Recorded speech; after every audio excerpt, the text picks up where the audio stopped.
పనిచేయడానికే ఉన్నారు. ఎంత అంటే పొద్దున్నేస్తే వీళ్ళ ఉద్దేశం ఒకటే, వైఎస్ఆర్ కాంగ్రెస్ పార్టీ వాళ్ళని టార్గెట్ చేయాలి, వాళ్ళు ప్రజల పక్షాన పోరాడుతుంటే గొంతు నొక్కేయాలి, నోరు మూపించాలి, కదలాడకుండా ఇంట్లో కూర్చోబెట్టాలి. ఈరోజు మేము యాక్టివ్గా తిరుగుతున్నాం కాబట్టే, ఈరోజు జిల్లాలో కానీ నియోజకవర్గంలో కానీ యాక్టివ్గా ఉన్నాం కాబట్టే ఏదో ఒకటి చెయ్యాలని చెప్పేసి మరి ఈ రకమైనటువంటి అంశాలతో ఈ రకమైనటువంటి ఇబ్బందులు పెడుతూ మమ్మల్ని మా క్యాడర్ని ఇల్లీగల్ డిటెన్షన్ చేస్తున్నారు. పోలీసులు గూండాల్లా ప్రవర్తిస్తున్నారు. పోలీసులు పచ్చ డ్రెస్ వేసుకున్నటువంటి ఒక రౌడీల్లా ప్రవర్తిస్తున్నారు. ఈ పోలీసులకు చెప్తా ఉన్నా, మీ మీద మీరు ఇలాంటి ఇల్లీగల్ కేసులు పెట్టి మా వాళ్ళని ఇల్లీగల్ డిటెన్షన్ చేస్తూ మీరు రాత్రింబగలు పెడుతున్నటువంటి ఇబ్బందులకు ఖచ్చితంగా దీని మీద నేను న్యాయ పోరాటం చేస్తున్నా.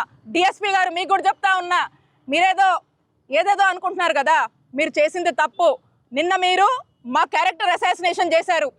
నిన్న మీరు మమ్మల్ని మా వాళ్ళని మాకు సంబంధం లేని దాంట్లో మమ్మల్ని పెట్టి మమ్మల్ని అందులో ఏదో మళ్ళీ దాని చుట్టూ ఇంకో కదల్లి మమ్మల్ని ఇరికిచ్చి ఈ తప్పు మాదే అని చెప్పి మీ ఎవరో ఇద్దరు మధ్య ఉన్నటువంటి పంచాయతీని మాకు రుద్దేటువంటి ప్రయత్నం చేస్తూ ఉన్నారు. మీకు చెప్తా ఉన్నా, దీని మీద నేను డిఫర్మేషన్ వేస్తాను. దీని మీద నేను అవసరమైనటువంటి నాకున్న ఆప్షన్స్ అన్నీ ఎక్స్ప్లోర్ చేసి హ్యూమన్ రైట్స్కి వెళ్తాను, నేషనల్ ఉమెన్ కమిషన్కి వెళ్తాను, ఇంకా ఏ ఆప్షన్స్ ఉన్నాయో అన్ని ఆప్షన్స్ని ఎక్స్ప్లోర్ చేసి ఖచ్చితంగా కూడా మీరు తప్పు చేశారు అని మీరు రియలైజ్ అయ్యేలాగా కూడా నేను చేస్తానని చెప్పి తెలియజేస్తున్నాను. అలాగే మా నియోజకవర్గంలో కొంతమంది పోలీసులు, అందరు కాదు నేను చెప్తుంది, ఆ కొంతమంది పోలీసులు అత్యుత్సాహం ప్రదర్శించి చేస్తున్న వాళ్ళకు మాత్రమే చెప్తా ఉన్నా. And at the same time నియోజకవర్గంలో యథేచ్ఛగా రేషన్ మాఫియా నడుస్తుంది. నేను అడుగుతున్నా ఈ పోలీసుల్ని, ఇద్దరు చచ్చిపోయారు రేషన్ మాఫియాలో భాగంగా, మరి ఏది దాని గురించి ఏం చేశారు చెప్పండి? దాని మీద ధ్యాస లేదు. యథేచ్ఛగా ప్యాకాట్ నడుస్తుంది, ప్యాకాట శిబిరాలు పెరిగిపోతూ ఉన్నాయి, ఇష్టం వచ్చినట్టు క్లబ్బులు నడుపుతున్నారు. మరి అవెక్కడ కట్టడి చేస్తున్నారు? వాటి మీద కూడా ధ్యాస లేదు. గ్రావెల్ నడుస్తూ ఉంది, గ్రావెల్ మాఫియా చేస్తూ ఉన్నారు. ప్రతి పనికి డబ్బులు వసూలు చేస్తూ ఉన్నారు. అక్రమంగా ఎన్ని చేస్తున్నా కూడా వీటిని కంట్రోల్ చేయరు. ఇవేవి మీకు కనపడవు.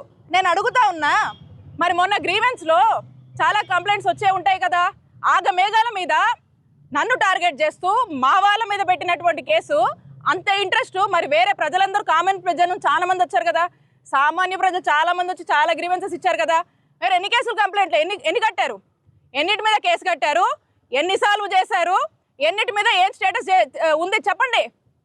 అంటే ఇది కావాల్సుకొని ఒక పొలిటికల్ వెండెట్టాతో చేస్తున్నారు కాబట్టి ఇమీడియట్గా అలా కంప్లైంట్ రావడము, వాళ్ళని మీరే పంపిస్తారు, మళ్ళీ కథ మీరే రాస్తారు, మళ్ళీ కేసులు మీరే పెడతారు, మీరే ప్రెస్ నోట్లు ఇస్తారు, మీరే ప్రెస్ రిలీజ్ చేస్తారు. ఎవరి జీవితాలు నాశనం చేద్దాం అనుకుంటున్నారు? నేను చెప్తా ఉన్నా, ఇది మీరు చేస్తుంది తప్పు. ఏదైతే ఒక చెడు సంస్కారానికి మీరు బీజం వేశారో, మీరు ఫౌండేషన్ వేశారో, అది ఖచ్చితంగా మిమ్మల్ని దహించి వేస్తుందని తెలియజేసుకుంటున్నాను. అందరినీ ఒకటే రిక్వెస్ట్ చేస్తూ ఉన్నాను, ఎవరైనా కూడా ఓ గాలి పోగేసుకొని వచ్చినప్పుడు, ఓ గాలి మాటలతో వచ్చినప్పుడు ప్రతి అధికారిని నేను రిక్వెస్ట్ చేస్తూ ఉన్నాను, వాస్తవాల్లోకి వెళ్ళండి, బేసిక్స్ చూడండి, చూసి వాస్తవాలు ఉంటే ఆ ప్రిలిమినరీ ఎంక్వైరీ చేసిన తర్వాత కేసులు కట్టండి. అవాస్తవాలతో అక్రమంగా వైఎస్ఆర్ కాంగ్రెస్ పార్టీ అయితే చాలు, వాళ్ళ క్యాడర్ అయితే చాలు, ఇబ్బంది పెట్టొచ్చు అని చెప్పి అడుగులు ముందేస్తున్న మీ అందరినీ కూడా కోరుతా ఉన్నాను. ఇది తప్పు, మీరు చేస్తుంది తప్పు. దీనికి ఖచ్చితంగా ఇంతకింత గుణపాఠం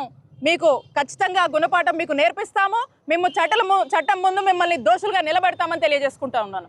నాకు కానీ మా సిబ్బందికి కానీ ఈ ఇష్యూతో, ఈ గణేష్తో మాకు ఎటువంటి సంబంధాలు లేవు, ఈ కేసుతో మాకు ఎటువంటి సంబంధం లేదు. మీరు ఏ దానికైనా కూడా మీరు ఏం ఇంటరాగేషన్ చేస్తారో, ఏం ఇన్వెస్టిగేషన్ చేస్తారో చేయండి, మేము అన్నిటికీ సిద్ధమే. నేను ఎస్పీ గారిని ఒకటే కోరుతా ఉన్నాను, ఈరోజు కలిసి ఒక రిప్రజెంటేషన్ ఇచ్చి రిక్వెస్ట్ చేయడం జరిగింది. ఏంటంటే ట్రాన్స్పరెంట్గా ఈ కేసు మీద విచారణ జరపండి, మాకు అనుమానాలు ఉన్నాయి. వాంటెడ్గా మీ వాళ్ళే ఉండి, టీడీపీ వాళ్ళే కథ రాసి, టీడీపీ వాళ్ళే కంప్లైంట్ ఇచ్చి, టీడీపీ వాళ్ళే మాకు సంబంధం ఉందని అంటగట్టి మళ్ళీ వాళ్ళే ఇది చేస్తూ ఉంటే ఏకపక్షంగా పోలీసు వెళ్తున్నారు. కాబట్టి జెన్యూన్గా, ట్రాన్స్పరెంట్గా విచారణ జరగాలని పోలీసు వారిని ఈరోజు కోరడం జరిగింది.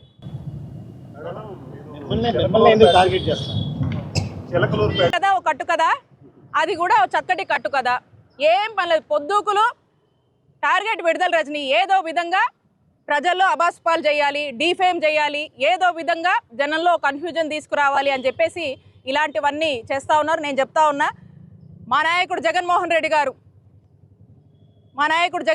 గారు ఆశీస్సులతో, చిలకలూరుపేట ప్రజల ఆశీస్సులతో నేను ఇక్కడే నిలబడతా, ఇక్కడే పోటీ చేస్తా.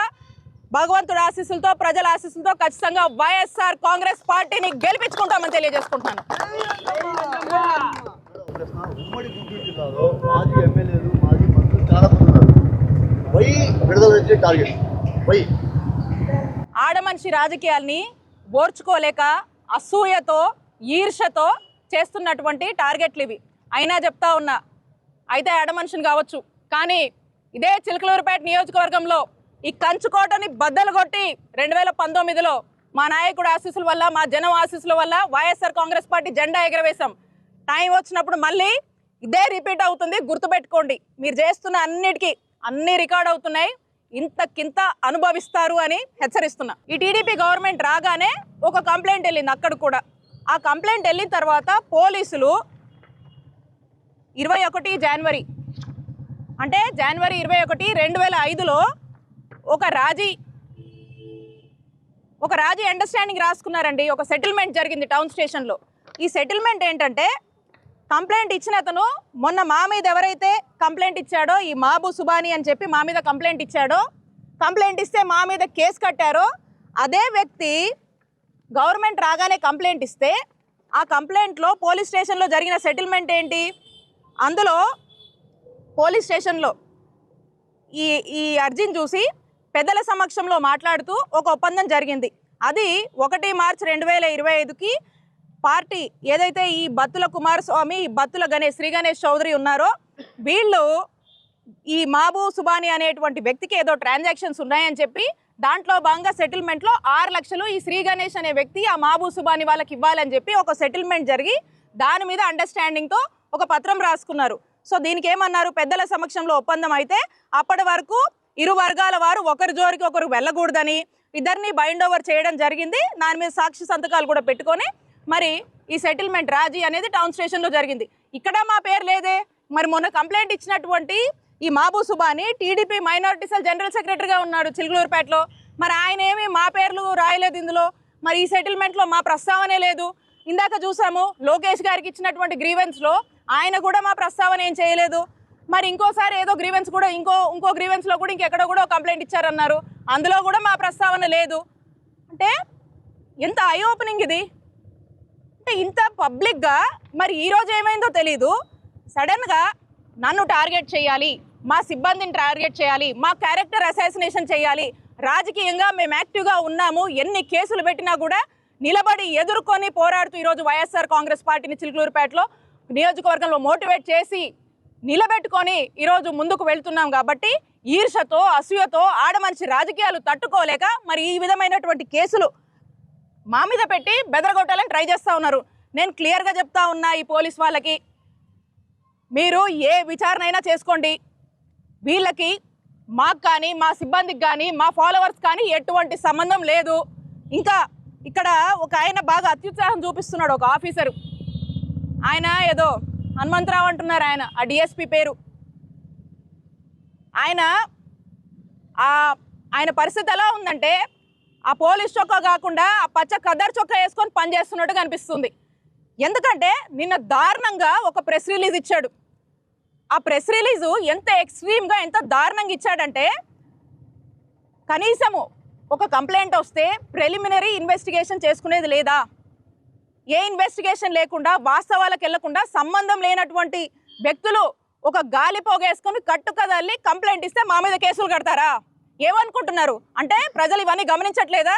మీరు ఇంత దుర్మార్గంగా వ్యవహరించి, మాకు సంబంధం లేకపోయినా మాకు సంబంధం ఉందని చెప్పి మీరు ఏదైతే కంప్లైంట్ కట్టి ఫేక్ కేసులు కట్టి మమ్మల్ని ఇబ్బంది పెడుతున్నారో, నేను చెప్తా ఉన్నా, కయ్యానికి కాలు దూకుందామని ఏదో కేసులు పెడితే మీ పొలిటీషియన్స్ ఎవడో ఇంప్రెస్ అవుతాడని చెప్పి కాలు దూకొని వచ్చి ఇక్కడ దాకా వచ్చి పిచ్చి పిచ్చి గాలి పోగేసుకొని కంప్లైంట్ ఇస్తున్న వాళ్ళకి, అలాగే బాసుల మెప్పుల కోసమో, ప్రమోషన్ల కోసమో, పోస్టుల కోసమో మరి ఎగబడి పనిచేస్తున్నటువంటి ఈ ఆఫీసర్లకు కూడా చెప్తా ఉన్నా, ప్రతిదీ రికార్డ్ అవుతా ఉంది. ప్రతి దానికి కూడా మీరు చట్టం ముందు ఒకరోజు ఆన్సరబుల్. నేను ఖచ్చితంగా చెప్తా ఉన్నా, మీ ఎవ్వరిని వదిలిపెట్టను. మేము ఇక్కడే ఉండి ఖచ్చితంగా ఇలాంటి వాటిని వాళ్ళ వెనకాలండి ఆడిస్తున్న వాళ్ళ సంగతి కూడా తేలుస్తానని చెప్తున్నా. అలాగే మీరు చూస్తూ ఉన్నారు. ఇక వాస్తవాలకు వస్తే ఈ పోలీసుల పరిస్థితి ఎట్లా ఉందంటే, ఈ పోలీసుల పరిస్థితి జిల్లాలో కానీ నియోజకవర్గంలో కానీ వీళ్ళది ఏంటి సిద్ధాంతం అంటే, వీళ్ళ యూనిఫామ్లోనేమో 3 సింహాలు ఉంటాయి,